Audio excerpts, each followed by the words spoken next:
डालिए heading, discovery of cell. Now अगर हम बात करें इन 1665 में रॉबर्ट हुक ने क्या किया था कि एक प्लांट था, इसका नाम था ओक प्लांट। इस ओक प्लांट से ये जो बार्क है ओक प्लांट का, ये जो बार्क है ओक प्लांट का, इस बार्क से उन्होंने कॉर्क लिया था। कॉर्क मीन्स होता है लकड़ी का टुकड़ा। उन्होंने एक लकड़ी का टुकड़ा लिया और उस कॉर्क का उन्होंने स्लाइस काटा। जैसे हम आलू से चिप्स बनते हैं स्लाइस काटता है, वैसे ही उन्होंने कॉर्क का एक स्लाइस काटा और उस स्लाइस को उन्होंने खुद के माइक्रोस्कोप में जो बनाया था, मतलब कि प्रिमिटिव माइक्रोस्कोप।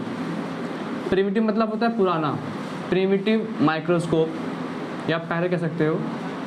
तो उन्होंने जब खुद माइक्रोस्कोप बनाया था, प्रिमिटिव माइक्रोस्कोप को हम लोग सेल्फ मेड माइक्रोस्कोप भी कहते हैं, सेल्फ मेड माइक्रोस्कोप। तो उन्होंने खुद से बनाए हुए माइक्रोस्कोप पे उस लाइस को क्या किया, ऑब्जर्व किया।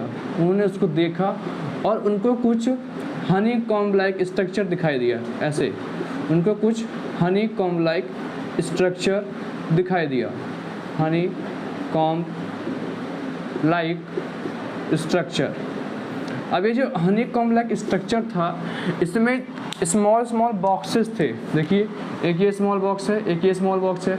तो इनमें क्या था, ऐसे स्मॉल बॉक्सेस थे जिनको हम लोग कंपार्टमेंट्स भी बोलते हैं।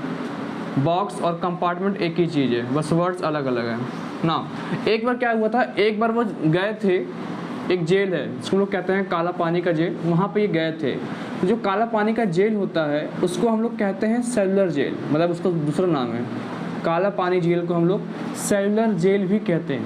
जो जेल था वो कुछ ऐसा वो भी दिखता था, अगर आप उसको दूर से देखोगे तो जो जेल था वो भी कुछ ऐसे ही आपको स्मॉल बॉक्स टाइप का दिखता था। उन्होंने इसी जेल के नाम पे इन सबको सेलुला बुलाया और इसी सेलुला का मतलब हमारा सेल होता है। बट इन्होंने जो डिस्कवरी की थी, इन्होंने जो सेल को डिस्कवर किया था वो हमारा डेड सेल था। तो आखिर में इन्होंने इतना इम्पोर्टेंट डिस्कवरी कभी किया नहीं क्योंकि उन्होंने डेड सेल खोजा था। उन्होंने डेड सेल भले खोजा था, बट उन्होंने सबसे अच्छी डिस्कवरी ये की कि जो लिविंग थिंग होते हैं वो सेल से मिलकर बने होते हैं। उन्होंने जो सबसे इम्पॉर्टेंट डिस्कवरी की वो ये की कि जो लिविंग थिंग होते हैं वो डेड सेल से मिलके बने होते हैं। डेड है कोई बात नहीं, बट उन्होंने ये खोज निकाला कि जितने भी लिविंग थिंग होते हैं वो सेल से मिलके बने होते हैं। इसलिए इस डिस्कवरी को हम लोग इम्पॉर्टेंट डिस्कवरी भी कहते हैं, इम्पॉर्टेंट डिस्कवरी। तो इन्होंने अपने जो खोजा था अपने माइक्रोस्कोप से, उसको वो जो सेल था उसको हम लोग कहते हैं डेड सेल। अब बात आती है कि हमें उसको याद कैसे रखना है। तो आप सबको पता है कि जैसे हमारे घर पे छत अर्गन होता है, इस अर्गन पे हम लोग कपड़े को फैलाते हैं और जब कपड़े को फैलाते हैं तो हम इसमें ऐसे हुक लगा देते हैं। हुक इसलिए लगाते हैं ताकि अगर आंधी चले फिर कुछ भी चले तो कपड़ा उड़ ना जाए। अब आप खुद सोचो कि ये जो हुक होता है ये डेड ही होता है। तो जब भी अगर रॉबर्ट हुक का नाम आ रहा है तो लास्ट में हुक है और हमको पता है हुक हमारा कपड़ों पर लगता है जो कि डेड होता है, यानी कि इन्होंने डेड सेल की डिस्कवरी की थी। अब इन्होंने डेड सेल की डिस्कवरी की थी, बट एक साइंटिस्ट थे जिनका नाम था एंटोनी वॉन लीवनहुक। एक साइंटिस्ट थे जिनका नाम था एंटोनी वॉन लीवनहुक। इन्होंने क्या किया, इन्होंने लिविंग सेल की डिस्कवरी कर थी। इन्होंने लिविंग सेल की डिस्कवरी की, है ना। He discovered living cell.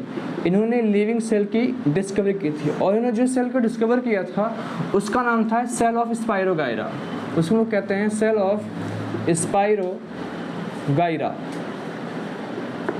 अब मेन चीज़ आती है कि हमको याद कैसे रखना है। अगर आप बात करो जैसे हमारा रॉबर्ट हुक था, तो रॉबर्ट हुक में हमको पता है कि लास्ट में हुक आ रहा है और ये जो हुक होता है ये डेड होता है, यानी कि इन्होंने डेड सेल की डिस्कवरी की थी। तो आप इसको ऐसे लर्न कर सकते हो। अब बात है कि कैसे हमको याद करना है कि जो एंटोनी वॉन लीवनहुक थे वो लिविंग सेल को डिस्कवर किए थे। बहुत आसान तरीका है, इसको आप शॉर्ट फॉर्म में लिख दीजिए। आप इसको ऐसे लिख सकते हैं कि एंटोनी वॉन लीवनहुक अब यहाँ अगर आप देखेंगे ध्यान से तो L for Leeuwenhoek and L for living होता है, यानी कि इन्होंने लिविंग सेल की डिस्कवरी की थी।